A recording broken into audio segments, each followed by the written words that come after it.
Estamos apresentando Marcelo Reis e seus convidados. Se você só está ligando a sua televisão agora, muito obrigado. Meu nome é Marcelo Reis e é um prazer enorme estar com você aqui no Marcelo Reis e seus convidados. Hoje trazemos o palestrante dentista, ou dentista palestrante, até agora não sei muito bem, Augusto Dutra. Augusto, no bloco anterior a gente estava falando sobre liderança. Você como palestrante, é possível um palestrante tornar um camarada líder? Sim, esse questionamento eu faço enquanto palestrante. Eu estive em São Paulo tem um mês atrás, na Academia do Palestrante. Lá é o local em que se ensina os palestrantes a lapidar um pouco seus conhecimentos. Eu fui que falei, olha, eu não acredito que palestra transforme alguém. Eu sou palestrante. A palestra, esse termo é palestrar, é conversar. Então, palestra é uma conversa, nós temos com as pessoas. O objetivo da palestra é incutir um questionamento, uma dúvida, uma reflexão. A partir dali, o gestor tem que dar continuidade. Não adianta, eu não creio que em uma hora de conversa nós somos capazes de transformar alguém. Mas levar a reflexão, sim, isso eu acredito. Mas depende do gestor continuar isso através da educação continuada, que é tão famosa, mas pouco se coloca em prática sobre isso. Tem aquela empresa que o patrão contrata um palestrante, mas ele próprio não vai lá? Tem acontecido isso comigo. Não vou citar o nome da empresa, né? Eu cheguei, solicitaram uma palestra para um grupo aqui de Campos, na verdade é um grupo do Brasil todo, e tem uma filial aqui em Campos, para conversar com os seus funcionários. Então tá ótimo, eu gosto de falar, já até me convido, né? Aí chegamos lá, eu e a pessoa que me convidou, não tinha ninguém para me recepcionar. Mas tá aí, tudo bem. Procuramos o auditório, achamos o auditório, não tinha um técnico de informática para me auxiliar, porque não pode colocar o pendrive na máquina da empresa, tem que ter todo um procedimento. Ah, não tinha um técnico para isso. Tudo bem, eu me adapto, eu esperei um pouco mais. Mas eu comecei a falar, nenhum gestor veio falar comigo. Eu saí da empresa sem saber quem me contratou, quem me chamou. Aí eu conversei com a menina que foi intermediária, olha, essa empresa aqui, ela precisa urgentemente de um choque de gestão, porque, primeiro, pelo respeito pelo palestrante. Claro. E segundo, qual é o objetivo? Eu falei para as pessoas, e qual é a mensuração? Qual é a pesquisa de reação daquilo ali? O que tem que ser melhorado? Então, hoje, as minhas palestras, eu até indico para as pessoas que querem entrar nesse mundo de palestras, mande um e-mail prévio, alguns questionamentos, um questionário. A empresa tem que responder perfil, idade, sexo, objetivo maior, por que quer contratar o palestrante. A partir daí, a gente monta a palestra, mas a pessoa tem que se identificar e tem que acolher. Eu achei uma falta de respeito. Mas, Augusto, de repente, no cenário que nós temos no Brasil, e eu fico suspeito porque morei 20 anos fora, então eu nem me acostumei lá e não me acostumo aqui de volta, então eu me considero um cego no tiroteio, né? Porque eu faço consultoria de marketing em algumas empresas também e noto que o maior problema, geralmente nas empresas, pelo menos as que eu dei essa consultoria, é o dono da empresa. Porque ele não sabe ver um relatório, ele contrata por contratar, ele próprio não sabe do negócio dele. Então é um negócio que...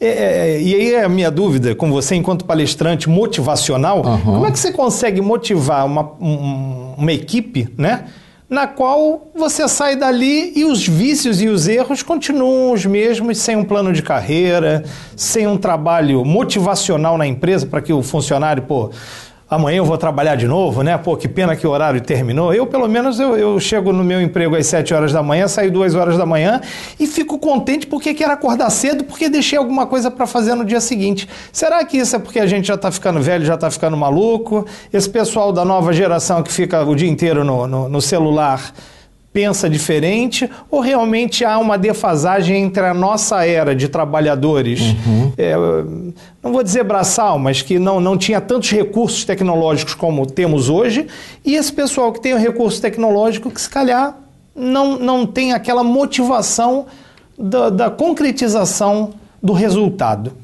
Será que passa por aí um pouco? A tecnologia tem alguma coisa a ver com isso, não? Eu concordo. Eu, quando eu era presidente do diretor acadêmico, me chamaram para uma entrevista e perguntaram assim, Augusto, a faixa etária hoje em dia está muito precoce que você entra na faculdade.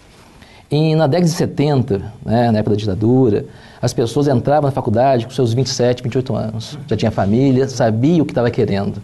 Então, você tinha uma carga maior de responsabilidade com o que você estava precisando e até mesmo que tinha alguém atrás de você necessitando, os filhos, a esposa, o que for. Essa precocidade, você hoje forma um médico com 23 anos. Né? Não é que ele não tenha capacidade de ser um bom médico aos 23 anos, mas a própria história de vida depõe um pouco contra. Porque essa geração que você está falando... Maturidade, né? É isso maturidade. aí. É. Então, eu acho o seguinte, Marcelo, existe um conceito em marketing, você deve saber sobre isso, desejo e necessidade. Né? Hoje, quem está procurando um emprego, o primeiro emprego, raramente vai por desejo, vai por necessidade. Se acomoda, depois vem a vida muito corrida, começa a ter alguns empréstimos, e aquele tipo de emprego vira um serviço. Ele fica preso nessa roda viva e não tem motivação para sair, está cansado, não quer estudar, já não tem aquele DNA do estudo interiorizado. Então eu acho que as pessoas precisam fazer aquilo que gosta, por desejo, aí você vai sair às 2 da manhã rindo como você faz. Com certeza.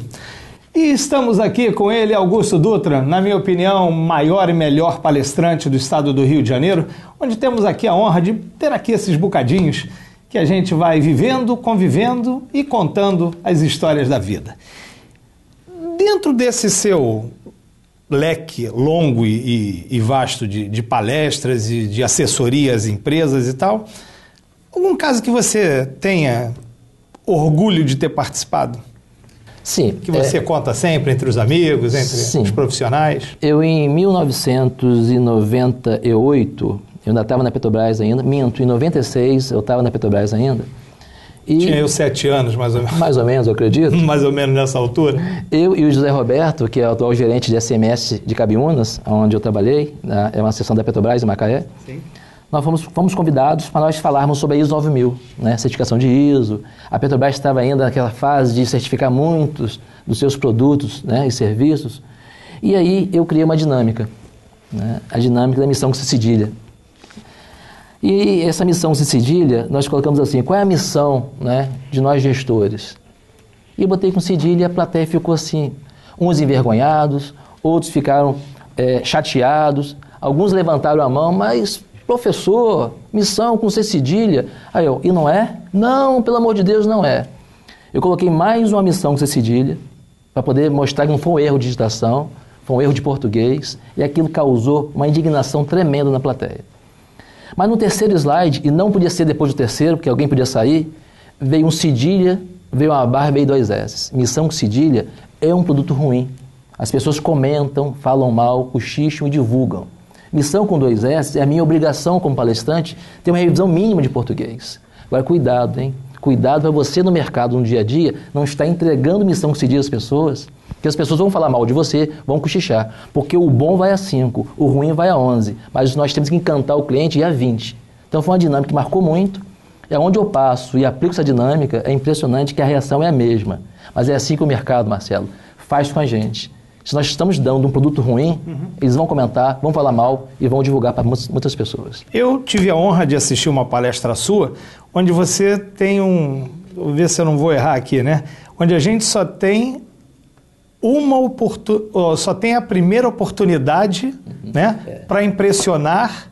Na verdade, assim, nós não teremos uma segunda boa impressão. Exatamente. Né? Não teremos uma segunda oportunidade para causar a primeira boa impressão. A primeira boa impressão, exatamente. De fato é isso. Achei fantástico essa frase, porque se você não tiver... Eu tinha um sócio muito engraçado que ele tinha a teoria de um tiro.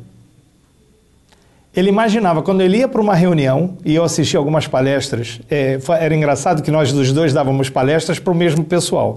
Então eu dava numa altura, ele dava na outra, mas eu assistia todas as palestras dele e assistia todas as minhas.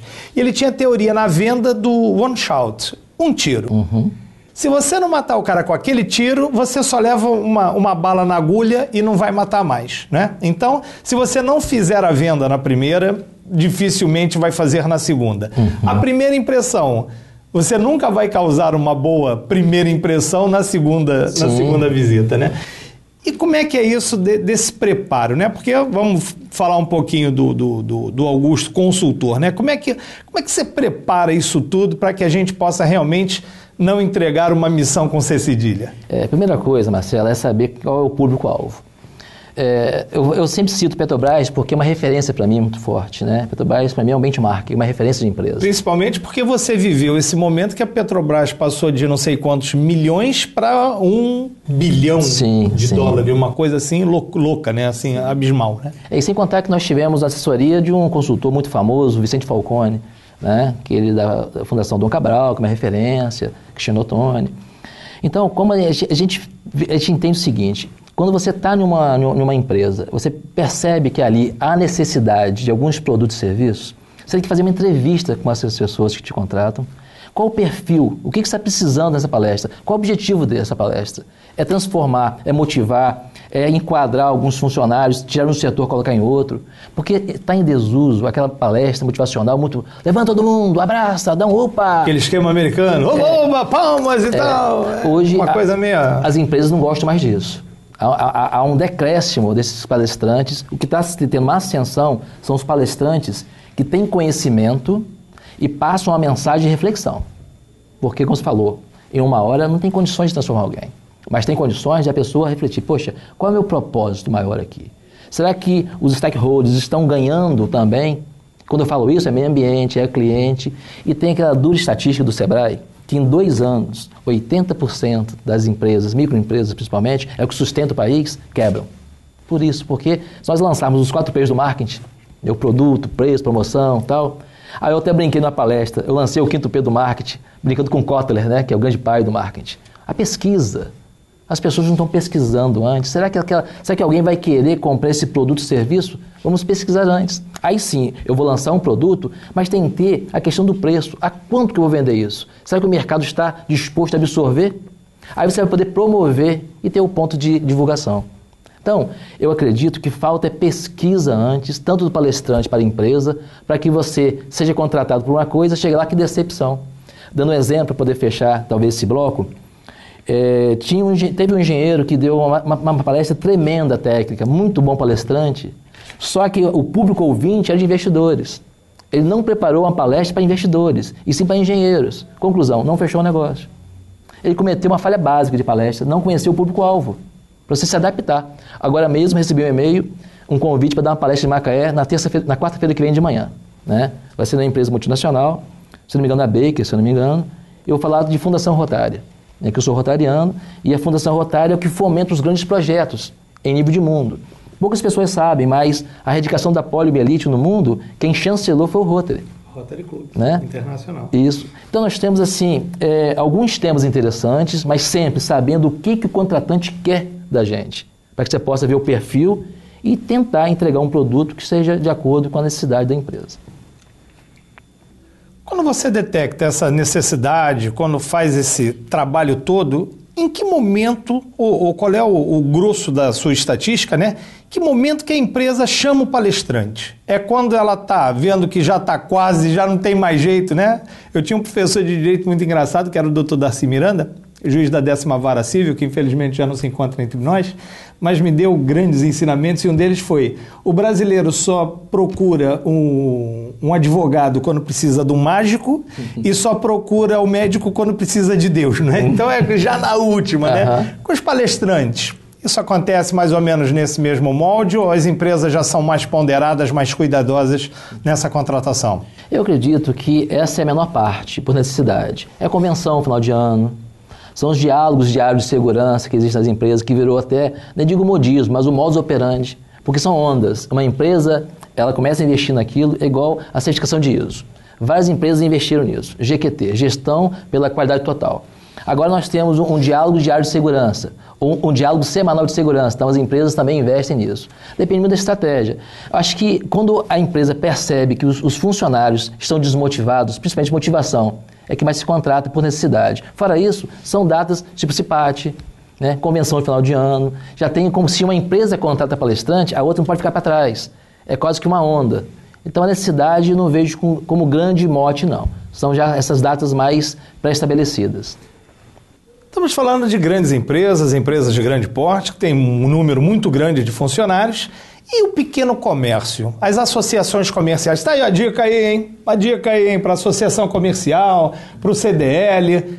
Essas palestras são dadas nessas pequenas empresas aglomeradas, como eu falei agora, das associações comerciais, do CDL e de outras afins? Sim, é sim. Eu não tenho essa oportunidade de dar para essas pequenas empresas, não porque eu não queira, porque realmente não houve a oportunidade ainda. O meu papel hoje é mais em company, são empresas maiores, e o Porto do Açúcar, que é um grande empreendimento, né, Petrobras também, mas eu acho uma estratégia fantástica e essencial. Nesse viés, eu estive conversando com o departamento de marketing do Boulevard, aqui de Campos, que é um Shopping Boulevard, sim, e nós estamos amadurecendo uma ideia de montar uma palestra para os gerentes das lojas, para os proprietários das lojas, para a posteriori, para os funcionários, para sensibilizar. Um exemplo, hoje é possível evitar um funcionário acessar uma rede social? É muito difícil. Então vamos acordar com ele, olha, você vai ter 15 minutos por turno para acessar a rede social, fique à vontade. Já que isso não pode impedir, vamos adequar a realidade à situação. Um exemplo, né? Então, eu estou para... Utópico, né? Utópico, né? Que eu vou te dar aqui o exemplo que eu vivi ontem. Ontem, né? Ontem eu estive numa importadora, fui comprar uns vinhozinhos. Tinham 6 pessoas atrás do balcão. Todas as 6 pessoas atrás do balcão... Eu parado, olhei para as 6, é como se não tivesse ninguém. A uma olhar para a outra, tipo, ó, tá ali um cliente. Cara, isso é um absurdo, né? Um absurdo. Eu costumo falar, eu quero parafrasear... Eu não acredito, né? Quer dizer, eu fico abestado, né?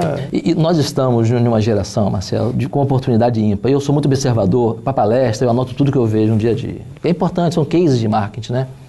Eu estava em uma loja de departamento aqui em Campos. Aí um funcionário perguntou para uma cliente, são que horas? Olha no seu celular, por gentileza, são que horas? Olha no celular. Sim, sim. O celular virou relógio. Não, o celular hoje... Hoje, que loucura, hoje o nosso celular substitui 34... Tem celulares que até 34 funções. Ele é despertador, ele é calculador, ele é máquina de fotografia, ele é máquina de filmar, ele é gravador. Ele, cara, faz tudo, só não faz pizza, né? Por enquanto. Daqui a pouquinho vai fazer. Cara, então, quer dizer, a pessoa tá refém disso. Eu fui tomar um shopping de noite, aqui num barzinho aqui na Pelinca. Uma mesa, cara, com 4, 5, 6... Tinha muita gente ali. Incrível, Augusto. Na minha altura, na sua também, que você já tá lá, não viu o dilúvio, mas pisou na lama, né? Cara, todas as pessoas na mesa, todas elas postando no Facebook, aqui é a minha foto do não sei o quê. Cara, elas ali entre pessoas, elas não estavam conversando, elas estavam postando foto, estavam só no telefone, quer dizer, as pessoas se reúnem, uma do lado da outra, e casais, cara. Casais, você hoje em dia chega num restaurante, numa pizzaria, tá um casal, tá o cara com o telefone, a mulher com o telefone, quer dizer, eu sou da altura que a gente ainda dava uns beijinhos atrás do muro e tal, mas isso hoje já não acontece, né? É um negócio muito doido, né? O que eu fico mais impressionado é que a geração atual tem uma oportunidade ímpar nas mãos. Hoje tem tanta informação positiva na internet, negativa também, mas tem muito mais positiva do que negativa, e os adolescentes, ou as pessoas de uma forma geral, não estão aproveitando ainda essa grande oportunidade, que é uma janela de oportunidade, porque antes, não vou lá para Einstein não, que teve que sua teoria da relatividade no papel. Quase que na pedra, né? Poxa, nós temos oportunidades maravilhosas com a internet, livros, o Google, né, que realmente domina o mundo atualmente, eles têm um projeto agora de botar satélites para interligar todo o mundo através de internet gratuita para as pessoas, né? E vai conseguir, já está em andamento esse projeto. Sim. Então eu fico impressionado como que essa geração, entre aspas, tem tanta tecnologia nas mãos, mas está perdida. Então daqui a 30 anos, eu espero estar errado. Mas como a década de 80 foi aquela década perdida, eu acho que agora, a partir até 2020, nós vamos ter assim, algumas decepções. Eu percebo alguns jovens, né, que o bonito é ser mal encarado, o bonito é falar grosso e falar feio e xingar. Se for educado, não é homem. É uma inversão de valores muito grande. Agora, uma palestra consegue mudar isso? Eu vou até fazer um questionamento que eu faço no programa que eu tenho de rádio também, sobre a área médica. Eu falo com propriedade porque eu sou da área médica, minhas irmãs são médicas, eu tenho um convívio nessa área. Será, Marcelo, que em 6 anos de faculdade de medicina, a faculdade é capaz de mudar o perfil desse aluno? Será que aquela educação de berço, ele não carrega para a faculdade? Eu creio que sim. As pessoas bem educadas de berço não se transformam nos, entre aspas, cavalos que atende na medicina. Porque é impressionante, as pessoas não olham no seu olho, cara. E a pessoa tem medo de te perguntar alguma coisa, porque você vai levar um estouro do doutor. Você acha um semideus. Aí eu fui dar uma palestra para diretores aqui no hospital, muito grande, e falei assim, ó gente, eu tenho uma notícia péssima para vocês. A era do semideus acabou. Vamos fazer uma dinâmica agora? Agora. Vamos pegar as pessoas da limpeza e vamos pedir para parar 2 dias aqui no hospital. Vamos ver se essas pessoas fazem parte da engrenagem. É claro. Isso faz falta, né? Demais. É uma loucura. Então tem que ser uma equipe. Agora tem a presunção de achar que o doutor está muito acima de todo mundo e os pobres mortais estão lá embaixo.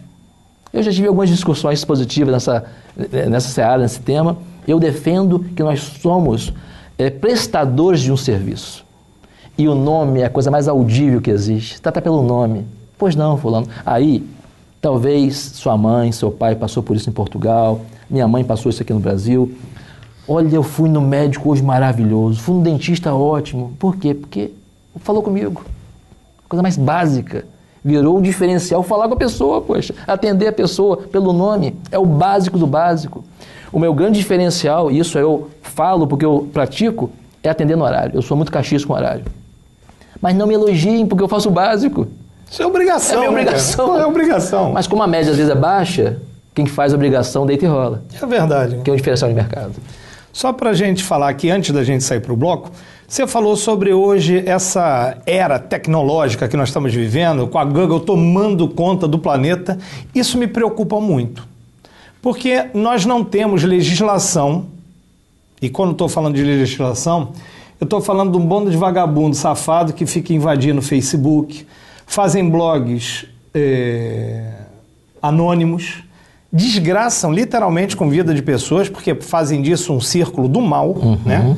Eu conheço muitos casos, eu mesmo já fui vítima de várias situações dessas, e a gente fica ilhado e de mãos atadas, porque hoje, né, eu vou puxar aqui um pouquinho lá do meu trabalho, que é artigo 5º da Constituição diz que todos os brasileiros são iguais perante a lei, independente de sexo, cor, raça, partido político ou credo religioso, tá bom?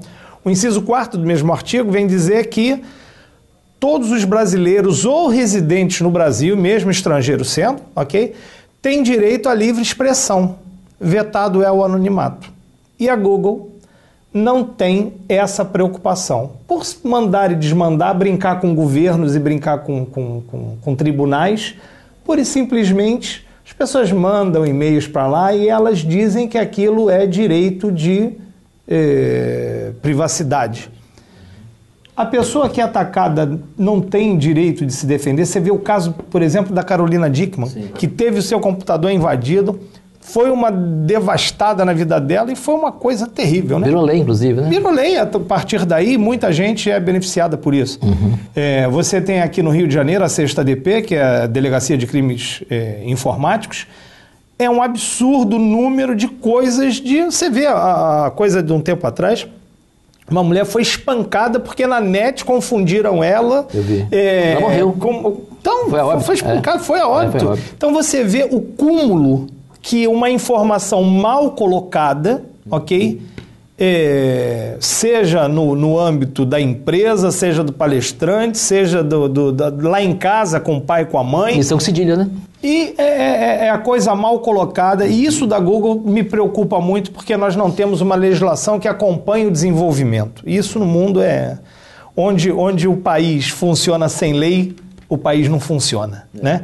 Então, a gente volta daqui a pouquinho no próximo bloco com Augusto Dutra, o maior palestrante aqui do estado do Rio de Janeiro e um excelente dentista. A gente volta já daqui a pouquinho, depois dos comerciais, é VaptVupt. Estamos apresentando Marcelo Reis e seus convidados.